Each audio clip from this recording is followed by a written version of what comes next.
अस्सलाम वालेकुम, welcome to my YouTube channel. आज की स्टोरी का नाम है वो सुर्ख आँखें। This is true based story. मैंने कभी ऐसा परिंदा नहीं देखा था। इसका सारा बदन काले बालों से भरा हुआ था और इसकी सुर्ख आँखें देखकर मैंने दहशत के मारे भागना। दिसंबर का महीना चल रहा था। सर्दियाँ अपने जोबन पर थीं। दूर दूर तक हर चीज़ ने सफ़ेद चादर तान रखी थी। अभी भी बर्फ़ रुई की मानिंद गिर रही थी। गहरी खामोशी रूह तक में सनसनी पैदा कर रही थी।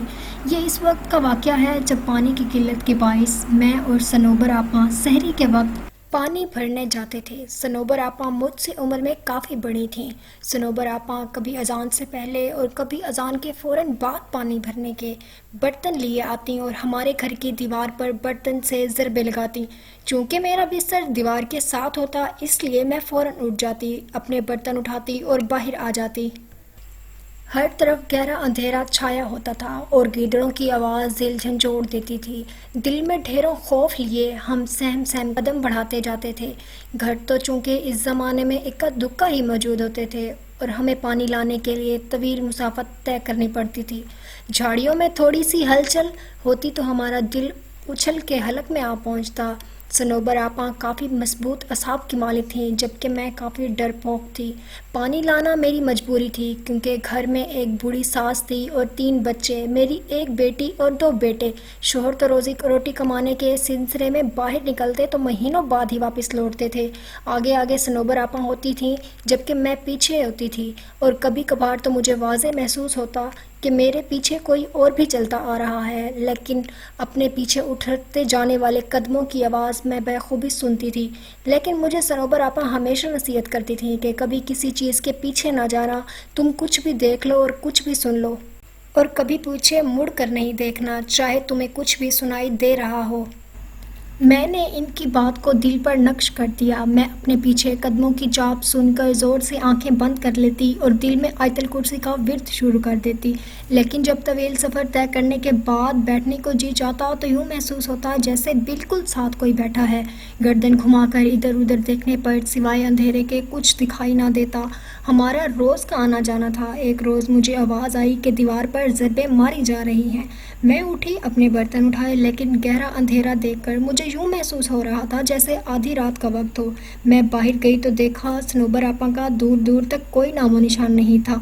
मैंने ये सोचकर कदम रास्ते पर डाल दिए कि वो ज़्यादा दूर नहीं गई होंगी और मैं इन तक पहुंच जाऊंगी। गीदड़ों की आवाज़ें पल भर को मेरे कदम सख्त कर डालती थी। मैंने भागना शुरू कर दिया लेकिन मैं इन तक नहीं पहुंच सकी। मैंने मुसाफत तय की और जाए वकुआ पहुंचकर सनोबर आपा वहां मौजूद नहीं थी। मैं थोड़ा ऊपर खड़ी थी और नीचे देखा जहां पानी का कुआं था तो ऐसे महसूस हो रहा था कि कोई पानी के डोल अपने ऊपर बहा रहा है। मैंने नीचे जाना ज़रूरी ना समझा और पानी का डोल उलटकर इस पर बैठ गई, लेकिन थोड़ी देर बैठने के बाद भी पानी की आवाज़ बदस्तूर आ रही थी। मुझे अजीबोगरीब ख्यालात आ रहे थे और पानी की आवाज़ से अजीब सा खौफ महसूस हो रहा था। अपने पीछे किसी को महसूस किया तो मेरे जिस्म पर कपकपी तारी हो गई। मैंने लरजते हुए पीछे मुड़कर देखा तो किसी का नामो निशान भी ना था। वहाँ एकदम से सन्नाटा छा गया। मेरी हैरत की इंतहा ना रही, लेकिन ऐन इसी जगह ऊपर घने दरख्त की शाख पर कोई अजीब सा परिंदा बैठा मुझ पर नज़रें गाड़े हुए था। अजीब किस्म का परिंदा था। मैंने कभी ऐसा परिंदा नहीं देखा था। इसका सारा बदन काले बालों से भरा हुआ था। इसकी सुर्ख आंखें देखकर मैंने दहशत के मारे भागना शुरू कर दिया। आयतल कुर्सी का विर्द मेरी ज़ुबान पर जारी था और आंखें आंसुओं से लबरेज। मैंने 1 मिनट के लिए भी रास्ते में रुकना मुनासिब नहीं समझा और अपने घर के पास पहुंचकर दरवाजे की तरफ हाथ बढ़ाया ही था कि उसी वक्त सनोबर आपा अपने घर का दरवाज़ा खोलकर बाहर निकल आई। इनके पास टोल भी थे और मैं दरवाज़ा खोलना चाह रही थी लेकिन अपना तवाज़ुन बरकरार ना रख सकी और बेहोश हो गई। आँख खुली तो देखा इर्द गिर्द सब जमा थे। सनोबर आपा के घर के सब अफराद भी बैठे थे।